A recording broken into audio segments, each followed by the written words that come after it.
राजा झुके, झुके मुगल अंग्रेज, तो झुका गगन सारा। ये पंक्तियां कही जाती हैं महाराजा सूरजमल के लिए, जिन्हें जाटों का योद्धा भी कहते हैं। और राजस्थान में इन योद्धा के लिए एक बलिदान दिवस भी मनाया जाता है।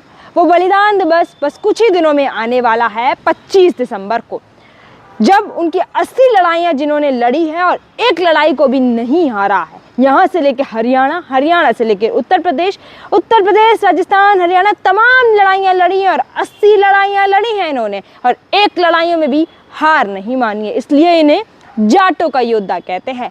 भरतपुर में एक बड़ी सी मूर्ति भी लगी है महाराजा सूरजमल की, और वहाँ पर उनको बहुत मानते भी हैं। पूरे राजस्थान में मानते हैं यूं तो, लेकिन भरतपुर का जब नाम आता है तो महाराजा सूरजमल को याद जरूर किया जाता है।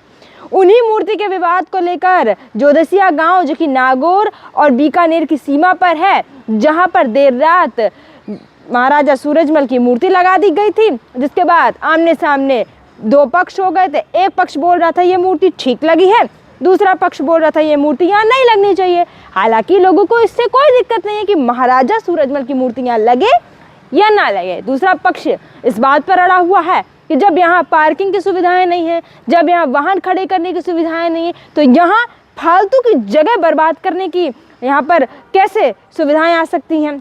यानी कि अगर महाराजा सूरजमल की मूर्ति लगी रहती है तो आसपास का सर्कल वाला जो एरिया है वो भी बेवजह घेरा जाएगा। वहाँ के लोगों की ये डिमांड थी। तो वहीं दूसरी ओर आपको बता दें कि दूसरा पक्ष जो था वो कह रहा था कि ये तो सरकार ने कंसिडरेशन में कहा है कि 3 मूर्तियाँ लगनी हैं इस पूरे क्षेत्र में, पूरे जोदसिया गांव में। अगर हम बात करें तो एक तो भगवान परशुराम की, एक महाराणा प्रताप की, तीसरी महाराजा सूरजमल की। तो अगर महाराजा सूरजमल की यहाँ पर प्रतिमा लगा भी दी गई है तो इतनी क्या बड़ी बात आ गई। लेकिन नहीं, लोगों को तो लड़ना था। इस बात पे लड़ लिए, भिड़ लिए, आमने सामने दो पक्ष हो गए। अब नागौर में बीएनएस की 163 धारा लगा दी गई है, जिसमें भारी पुलिस बल भी तैनात किया गया है और 2 महीने के लिए यहाँ पर किसी भी तरह का धरना, प्रदर्शन, जुलूस, रैली निकालने पर प्रतिबंध लगा दिया गया है।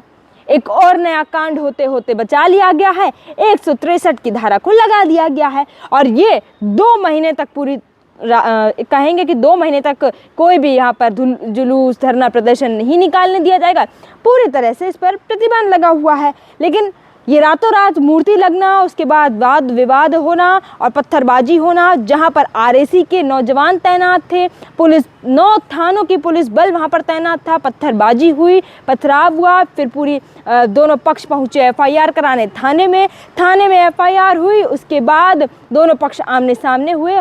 फिलहाल पूर्ण रूप से शांतिपूर्ण माहौल है। क्यों? क्योंकि वहाँ पर पुलिस बल तैनात है, आरएसी के नौजवान तैनात है, वहाँ पर बीएनएस की 163 धारा लग चुकी है। क्या आपने भी वो वीडियो देखा? क्या आपने उस वीडियो के बारे में कुछ सोचा? क्या सोचा? आप अपनी राय को कमेंट सेक्शन के माध्यम से कमेंट कर ज़रूर बता सकते हैं, क्योंकि वहाँ 3 मूर्तियाँ लगनी थी, अभी तो एक ही मूर्ति लगी है। यानी कि ये तो बस ट्रेलर था, पिक्चर अभी बाकी है।